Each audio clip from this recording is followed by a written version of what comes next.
की जय। इंकलाब जिंदाबाद, इंकलाब जिंदाबाद, इंकलाब जिंदाबाद। आवाज दो हम एक है और इंडिया भगत सिंह पैदा होना शुरू हुआ है।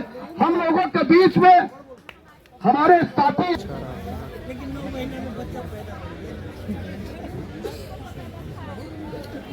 अच्छा आप बैठ जाइए।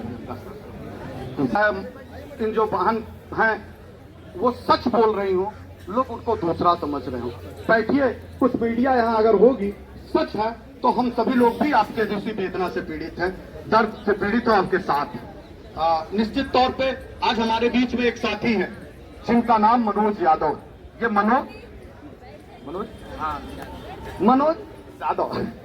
मनोज, देखिए परिस्थितियां ऐसी हैं, जब देश का स्वाभिमानी व्यक्ति बोलता हो वो जाति धर्म से दूर होने की कोशिश करता है, वो अपनी जाति बताने में भी शर्म महसूस करता है, क्योंकि वो हिंदुस्तानी है। मैं इनको हिंदुस्तानी, मनोज हिंदुस्तानी के रूप में कहूं तो कुछ अतिशयोक्त नहीं होगा।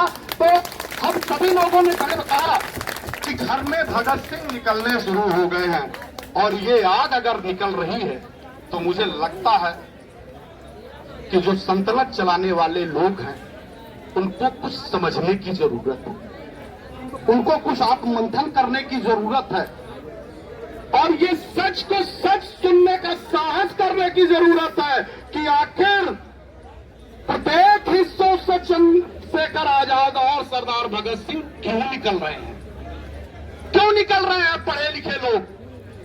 आप सिर्फ ये कह करके अपनी जिम्मेदारियों से हट नहीं सकते, अपनी जवाबदेहियों से हट नहीं सकते कि लोगों में सरदार भगत सिंह बनके लोग वामपंथी विचारधाराओं का प्रयोग करते हुए दिखाई दे रहे हैं, दूसरे विपक्षी के इशारे पे कर रहे हैं। अरे साहब, अपने गिरफ्तार में झांकिए कि आपके द्वारा किए गए कार्यों से असंतुष्ट होने वाले लोगों की संख्या कितनी है, और अगर है उसके बाद अगर भगत सिंह निकल रहे हैं तो सरकार सोच लीजिए कि आधुनिक भारत में लोग आपको ईस्ट इंडिया कंपनी के रूप में एक एजेंट की भूमिका में ना देखने लगे और निश्चित तौर पे कुछ तो है जो गड़बड़ है और लोगों को सरदार भगत सिंह की प्रेरणा के रूप में याद दिलाती है। 100 साल तक लोगों ने गांधी जी को याद किया। जनगण मन अधिनायक जय हे भारत भाग्य विधाता कहते हम लोगों को बीता है, और अब क्यों कहने की जरूरत आ गई कि सरफरोशी की तमन्ना अब हमारे दिल में है, देखना है जोर कितना बाजुए का दिल में है। आखिर क्यों आ रही है भाई, आप मंथन करिएगा सरकार, बिना किसी औपचारिकता के साथ। उम्र में छोटे हैं, हमारे भाई हैं, लेकिन बहुत क्रांतिकारी हैं झारखंड से। आप आए हैं, आप हमारे मुख्य अतिथि और चीफ गेस्ट। मैंने इस नाते कहा कि नौजवान हैं, इन्हीं के कंधों पे हम सभी साथी अपनी ये बागडोर भी संभालते हैं, क्योंकि हमने बहुत मेहनत करी, लगातार लोगों को जगाने की कोशिश करी।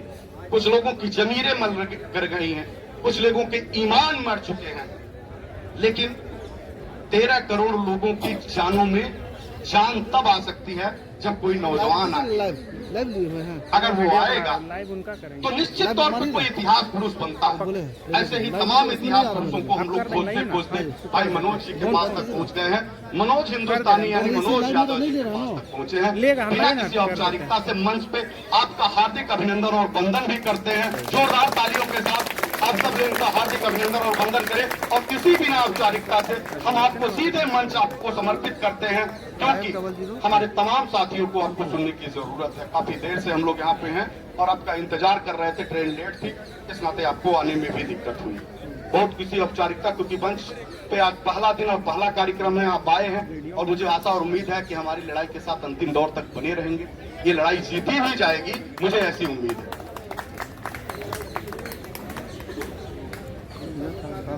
बहुत बहुत धन्यवाद।